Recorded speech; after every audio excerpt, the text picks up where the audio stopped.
Hey guys, today we're going to be taking a look at my first kit from the Gundam Build Fighters series. This is the HG Powered GM Cardigan. It was pretty fun to build, but actually I was a little bit disappointed with some of its features, but we'll go over that in a little bit. Now I do enjoy the overall look of this kit, but you just have to keep in mind that a lot of these parts and a lot of the build are going to be from some older HG kits, mostly from the old HG Powered GM.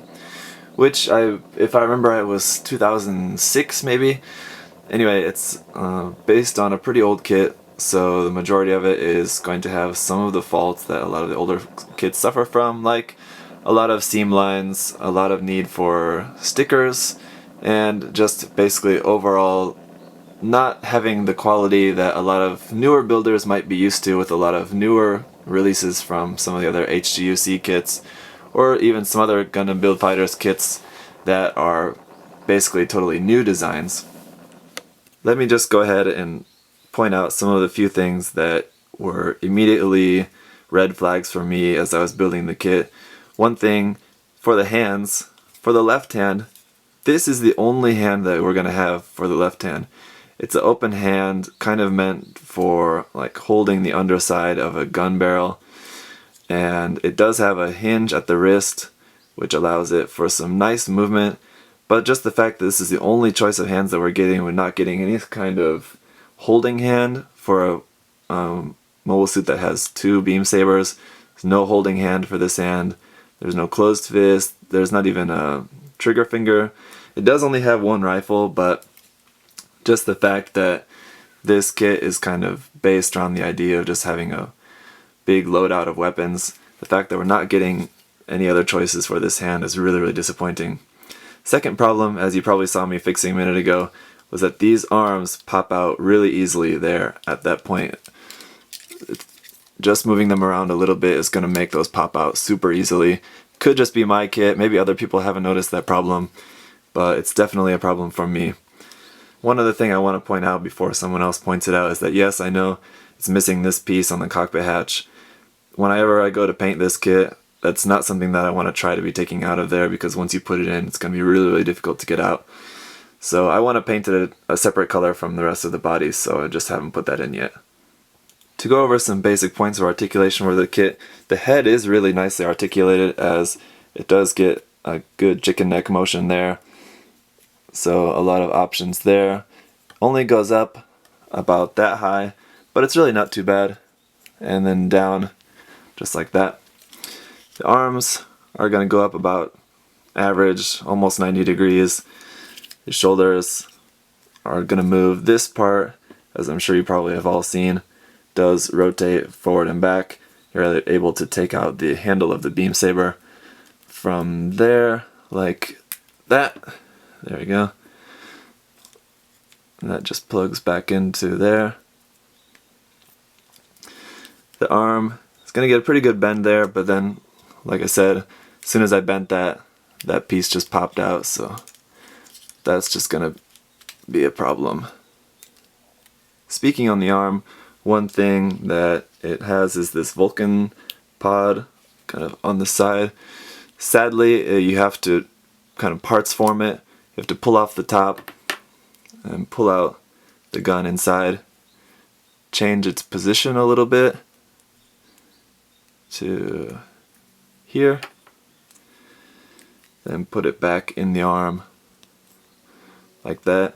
Then you can have it open with the gun just pointing out there a little bit, and it's really dark, you probably can't see it all that well, sorry guys.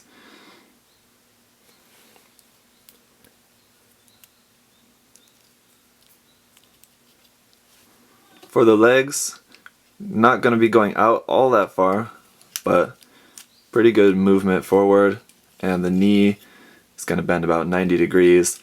The ankle is on, or the foot is on a flip-flop there, so it's going to go forward, not too bad, that far forward, not really all that far down, but just kind of average. So the leg overall, just average, nothing great, nothing terrible there. Now the skirts, the side skirts are just going to move up and down like that. The front skirts are going to move forward and back as they're attached. But what I want to do now is show you guys how to separate those, because I know with a lot of HG kits you're able to separate the front skirt armors, but maybe some people don't exactly know how, or they're kind of scared to do that. So let me take a minute to show you guys how to do that. Okay, so the first thing we're going to need to do is to pull off this front piece entirely, and separating that, we can see what we've got here is just a bar that's connecting them with two kind of raised areas there. In a lot of more recent kits, what it actually is two ball joints that are connected with a bar in the middle. But these, it's basically serving the same purpose. All you need to do is just take your nippers right there in the middle, just cut, boom, and that's it. And we'll put this back in here. Oops. I drop one on the ground. Put these back in. 1, 2, back on the front skirt, and there we go. Now we've got independently moving front skirts. Now one thing you want to be careful of is if that bar in the middle doesn't have like ball joints molded on there, or doesn't have those rings molded on like this one had, don't cut it, because then once you cut it, there's going to be nothing holding the part inside. It's got to have some way to be able to hold inside the joint inside there, so just be careful about that. Moving around to the back now, this is where we're going to get a lot of what's new about this kit. It's a totally new backpack, and obviously we've got these huge weapons and shields there mounted on the back. First of all, let's take a look at the shields. They're on this arm piece that folds up, and it's got little pegs. If you can see that, there's little tiny pegs on there that will fit together to make this fold up nicely. The nice thing about this is that it's very articulated, and where it bends are actually pretty strong, so it can hold the weight, although it doesn't have much weight to hold. But it has no problems moving this around and basically putting it anywhere you want. They're sticking straight up and it's having no problems holding that up at all. The other thing that's nice about this is that it's very long.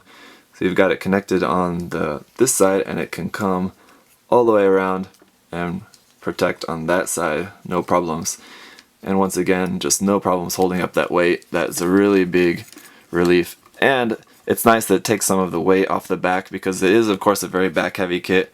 It is going to have a little bit of problems standing when everything is on the back, but if you can bring those shields around to the front, it's going to make it a whole lot easier to balance. Now the other thing is these big cannons on the back.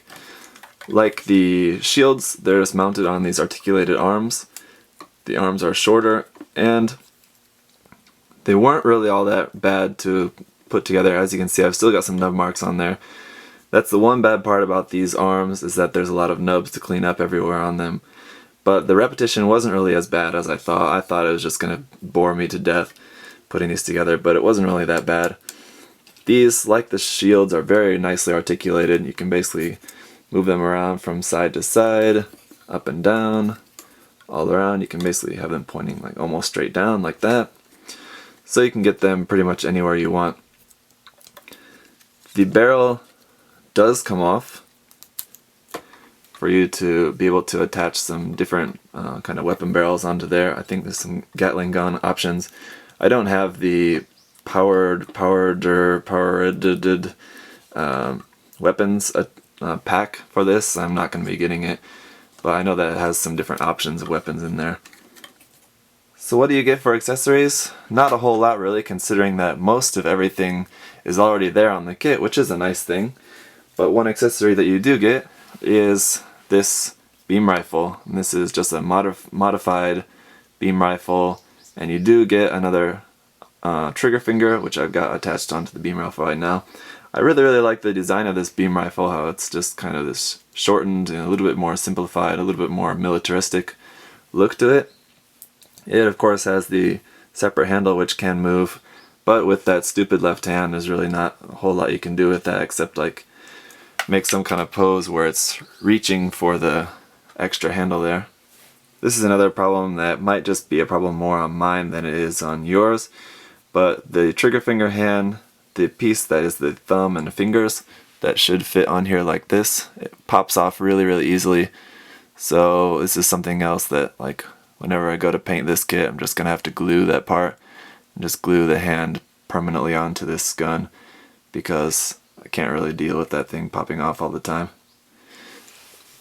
But like I said, when it's all said and done, it is one awesome looking kit.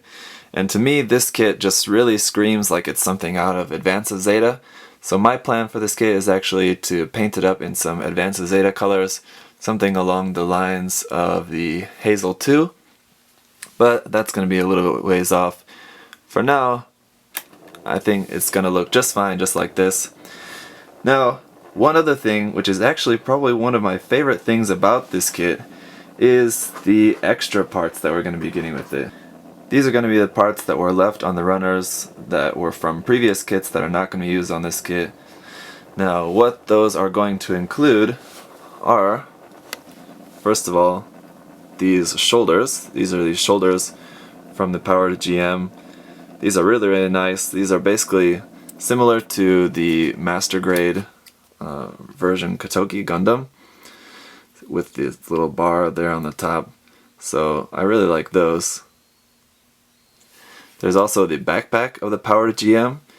We've got everything we need for the backpack except for the thruster bells there, but those wouldn't be too hard to replace with some other ones. And then the beam saber handle, it's just the beam saber handle in there. So if you wanted to use this kit with another, if you want to use this backpack with another kit, all you need is just a couple thruster bells and a beam saber handle, or just take off that part entirely. And then there's these, which are the leg covers for the Powered GM. And these you could easily snap onto another kit, like just a high-grade RX-78 Gundam, or just another high-grade GM kit. But those you could definitely put to use somehow. And there's also the side skirt armor. Very, very plain. This actually would not be something that would be difficult to just make with plot plate, but it is cool if you wanted to use these for something. You've got them here already made for you. And then there's this piece, which is the shield mount, which is actually very nice because this mount, along with this piece, which is the piece that goes into the shield, will allow you to mount the shield either to the back or to the side of the arm, which is nice because some kits only give you the option of mounting the shield to the back of the arm, which is not very good for making the kit very dynamic looking when the shield is just on the back of the arm. So this would be nice to use on one of those kits. You can move the shield around to the side of the arm if you want, as long as this piece fits onto the arm. Now, last couple pieces I forgot to mention, guys. There are, of course, the two clear beam saber beam effect parts. Nothing's new there. And then we have this part, which is the adapter for mounting this onto an action base.